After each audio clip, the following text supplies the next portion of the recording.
Les définitions de la littératie sont nombreuses dans la littérature. Celle de l'OCDE fait cependant généralement consensus. La littératie y est définie comme l'aptitude à comprendre et à utiliser l'information écrite dans la vie courante, à la maison, au travail et dans la collectivité, en vue d'atteindre des buts personnels et d'étendre ses connaissances et ses capacités. Mon invité, Diane Bernier-Ouellette, a participé à la mise en place d'un programme de mentorat qui soutient le personnel enseignant dans l'enseignement de cette littératie. On a instauré un programme de mentorat. Premièrement, on croit beaucoup dans le perfectionnement des enseignants. Oui. On offrait du perfectionnement générique à tous les enseignants et c'était suivi de perfectionnement en cours d'emploi avec ce qu'on appelle, nous, des mentors en littératie, des coachs en littératie, qui allaient en salle de classe et, avec les enseignants, mettaient en œuvre ces pratiques-là dans le but que tous nos élèves, grande majorité de nos élèves, puissent atteindre les balises. Et là, attention, ce qu'on veut dire, ce mentorat-là, ça ne veut pas dire que les enseignants ont des problèmes d'enseignement, là. Au contraire. Ce qu'on essaie de dire par ça, c'est que le but qu'on s'est donné, de combler ces écarts-là, puis d'assurer que chaque élève devienne très confiant, très compétent en littératie, parce que la littératie, c'est pas une matière, ça transcende toutes les matières, c'est la base de tout. C'est tellement complexe faire ça qu'on ne s'attend pas à ce que toi, comme enseignant, tu fasses ça tout seul. On s'attend qu'on va travailler en équipe et puis le mentor va être une partie importante, mais aussi, il y a d'autres joueurs, là, tu sais, les orthopédagogues ont encore leur rôle, la direction scolaire a un grand rôle, mais le mentor, c'est ça son rôle, d'être un mentor pédagogique et de collaborer avec toi dans ta salle de classe. Donc, tu connais John Hattie, je sais. Oui. Ces recherches nous disent que l'arme la plus puissante en éducation qu'on a tout de suite, c'est un groupe d'enseignants convaincus qu'en travaillant ensemble, en surveillant l'impact de leur enseignement sur l'apprentissage des élèves, en ajustant leur enseignement et leurs décisions systémiques continuellement, peuvent réaliser ce grand but que tous atteignent les balises, qui deviennent confiants, compétents. Et bien sûr, on nomme ça, ce phénomène-là, l'efficacité collective. L'expertise de l'enseignant, c'est la clé de la réussite. Et le leadership qui permet ça, c'est l'autre clé de la réussite, à mon avis. Puis avoir des accompagnateurs, ça comble le trio, là. La direction, l'enseignant, le mentor. Quand c'est solide dans une école, tu peux être certaine qu'il va y avoir de la réussite dans l'école. On a parlé un petit peu de John Hattie tout à l'heure. Je voyais qu'il n'y a pas si longtemps, là, il y a 3 ou 4 ans, tu assistais à une de ses conférences à Toronto. J'aimerais ça t'entendre me parler un peu de lui parce que, bon, moi, j'ai pas eu la chance de le rencontrer. J'ai vu quelques vidéos de lui, mais c'est pas la même chose, évidemment. Est-ce que le type est aussi inspirant que ses écrits? Visible Learning, tu faisais référence tout à l'heure à ce qu'il disait sur l'importance des équipes et de la concertation, mais tout ce qu'il dit sur l'importance de la rétroaction, du feedback, tout ce qu'il dit sur l'importance de la relation de l'enseignant avec les élèves, pour moi, c'est des choses qui m'ont fait beaucoup de bien parce que ça a beaucoup conforté ma conception des choses. Et là, je voyais ça à travers des données qui n'étaient pas seulement des idées ou des conceptions, mais véritablement le produit d'études. Alors, je reviens à ma question de départ. Est-ce que John Hattie est aussi inspirant que ses écrits? Oui, absolument, parce qu'il est tellement passionné. Écoute, pour écrire tous ses livres, il a dû consulter des milliers de méta-analyses, beaucoup de recherches autour d'une même thématique, puis il fait la synthèse. Puis moi, je suis comme toi, Max, ça a eu le même effet pour moi.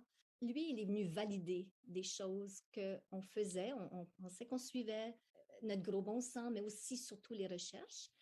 Mais lui, il est venu valider plein de choses. Il est venu valider, par exemple, que c'est important qu'on connaisse les buts d'apprentissage, que c'est important que les élèves les connaissent, les buts d'apprentissage, qu'on ait co-construit avec les élèves les critères de réussite. Donc, ça, tout ce morceau-là de l'évaluation formative, d'avoir des buts clairs, que les élèves soient impliqués, qu'ils connaissent les buts et tout ça. Pour moi, c'était vraiment merveilleux, puis ça nous a amenés dans des bonnes directions. L'autre chose, il nous a appris que l'enseignement direct, l'enseignement explicite des stratégies, l'enseignement explicite des éléments graphophonétiques, la conscience phonologique, des stratégies de lecture, c'est important. La rétroaction, combien la rétroaction. Donc, lui, il a démêlé ce qu'il a fait pour moi quand j'étais plus au leadership du système, c'est de faire taire les voix qui disaient oui, mais la famille fait rien. Oui, mais cet élève-là as-tu lu son dossier? Ou, oh mon Dieu, ma classe, j'ai toujours 25 élèves à chaque année. Qu'est-ce que tu veux que je fasse avec ça? Il a confirmé que oui, la famille est importante, absolument. J'ai oublié Oui, le coefficient, mais il y a 15 autres choses qu'on peut faire à oui. l'école qui ont encore plus d'impact. Diane Bernier-Ouellette est convaincue depuis plusieurs années de l'importance de la littérature jeunesse en salle de classe. Elle siège d'ailleurs au conseil d'administration de l'organisation de mots et de craie, pilotée par Yves Nadon. C'est en cherchant des solutions et des pratiques innovantes qu'elle avait découvert l'approche proposée par ce dernier. Une des actions que nous avons prises, c'était de fouiller pour voir est-ce qu'il y a des enseignants à quelque part qui ont des pratiques où les enfants adorent apprendre, deviennent confiants, deviennent compétents. Puis on était tombé sur une vidéo d'Yves Nadon. Donc, mon collègue et moi, on a pris contact avec lui, puis on l'a fait venir à l'île du Prince-Édouard. On admirait beaucoup ses croyances, sa façon de faire et tout ça. On a amené un groupe d'enseignants visiter sa classe. Donc, on a passé une couple de jours là-bas. Yves, c'est un être extrêmement généreux qui partage ses pratiques avec tout le monde.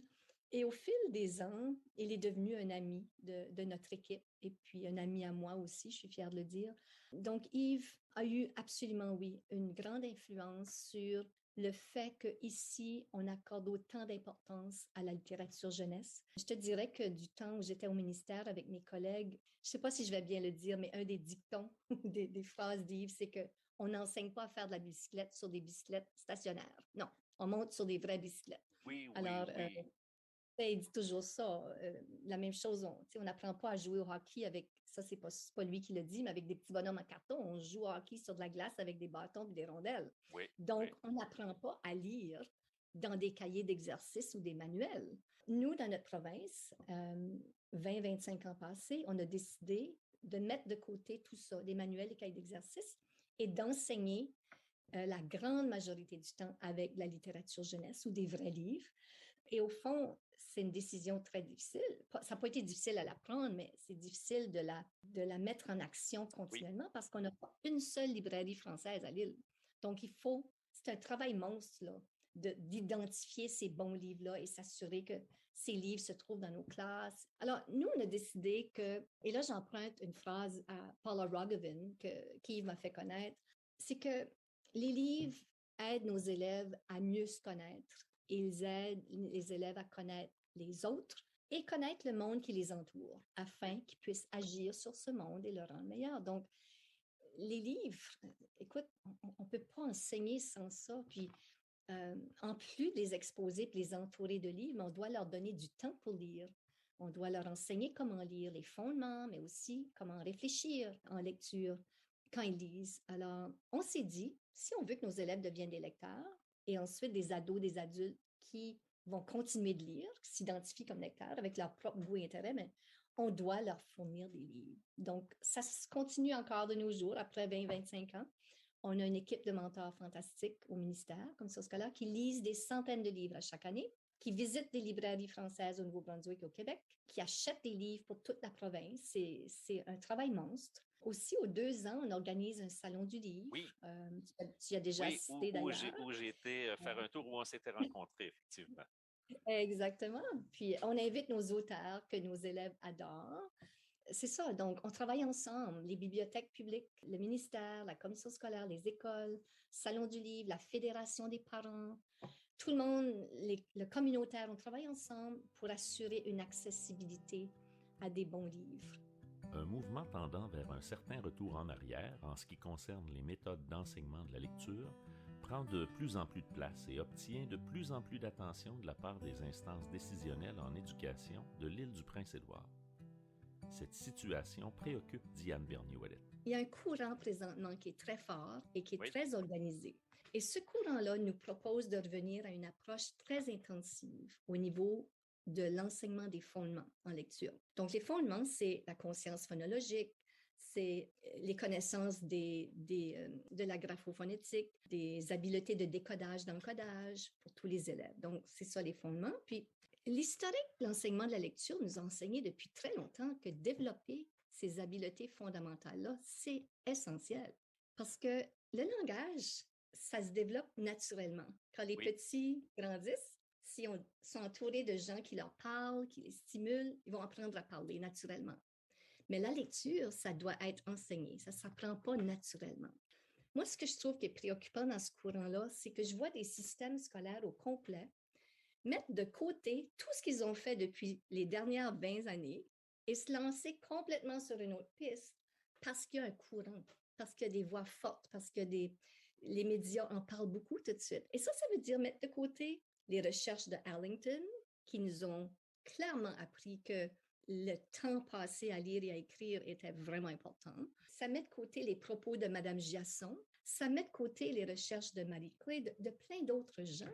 J'ai une citation sur mon bureau. C'est encore une fois de John Hatt. Il y a eu une influence, une grande influence sur ma pratique et mes pensées, mes croyances. Mais la citation, c'est qu'il nous rappelle dans son ouvrage Visible Learning que c'est essentiel de connaître l'impact de nos actions, que ce soit au niveau de notre enseignement, nos décisions systémiques, et qu'il ne s'agit pas d'agir parce qu'on l'a toujours fait ainsi ou parce que d'autres le font, mais parce que nous savons que nos actions ont un impact sur l'apprentissage des élèves. Et moi, j'ajouterais des attitudes.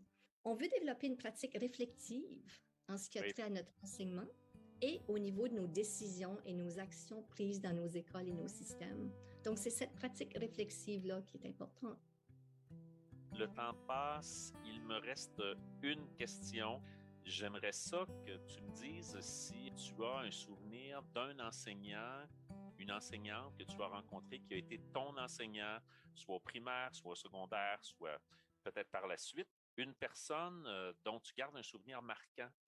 J'ai peut-être pas une enseignante comme telle, mais j'ai des bribes ici et là de gens que je sais qui m'ont influencé au fil des ans. Je me souviens d'une enseignante à l'université. Ça, c'était après que j'avais terminé mon bac et je continuais à prendre des cours. Et puis, c'est ça, justement, elle, comme enseignante, elle nous donnait du temps pour lire pendant les cours et du temps pour écrire et de converser autour des livres. Et normalement, dans les cours universitaires, les gens ne faisaient pas ça. J'ai adoré. Je pense que probablement une des personnes qui m'a marquée aussi, c'est Mme Giasson, c'est Jocelyne Giasson. À l'université qui, à un moment donné, on devait choisir un projet pour ce cours de maîtrise-là. Puis moi, à ce moment-là, j'étais justement je commençais ce rôle-là, ce nouveau rôle-là de leadership dans les écoles et tout ça. Puis elle a dit, mais toi, tu vas avoir à faire des ateliers avec les enseignants. Alors, pourquoi viendrais-tu pas enseigner à mes élèves au bac? Donc, viens leur enseigner quelque chose de ton choix. Alors, j'avais choisi d'enseigner comment découvrir le sens des mots par le contexte. Comment on enseigne ça aux élèves. Wow! Donc, c'est ça que j'avais travaillé. Oui, puis elle m'avait même, brillante cette dame-là, elle m'avait dit, pourquoi tu n'utiliserais pas les textes de la Sagouine? Parce que là, mes étudiants du Québec vont pas comprendre le langage de la Sagouine, puis ils seront vraiment dans une situation où ils devront utiliser le contexte pour comprendre. Ils n'auront pas le choix d'appliquer ce que tu vas leur enseigner. Oui. En tout cas, ce qu'elle ne m'avait pas dit, Marc, c'est que moi, je suis habituée à l'île du Prince-Édouard. Dans mes cours, j'ai 15 étudiants, 20 max, là, 25. Oui. Là, j'arrive là, il y en avait 300. Oui, c'est pas la même chose. Alors, j'ai paniqué. J'ai vraiment paniqué, mais finalement, j'ai passé à travers. Oh mon Dieu, c'était une expérience à la fois agréable et difficile, mais elle m'a vraiment fait sortir de ma zone de confort. Mais je pense qu'elle avait confiance que j'allais être capable de le faire. Puis maintenant que j'y pense, elle était là comme filet de sécurité. C'est ainsi que se termine le 6e épisode du balado La pédagogie du cœur. Mille merci à mon invité, Diane Bernier-Ouellette, qui, grâce à la magie de la visioconférence, a répondu à mes questions directement de chez elle, à Summerside, sur l'île du Prince-Édouard. Encore merci à Simon Proulx, guitariste et compositeur. C'est sa musique qui nous accompagne tout au long des épisodes. Mon nom est Marc Proulx, vous écoutiez La pédagogie du cœur, bienveillance et résilience au service de l'apprentissage.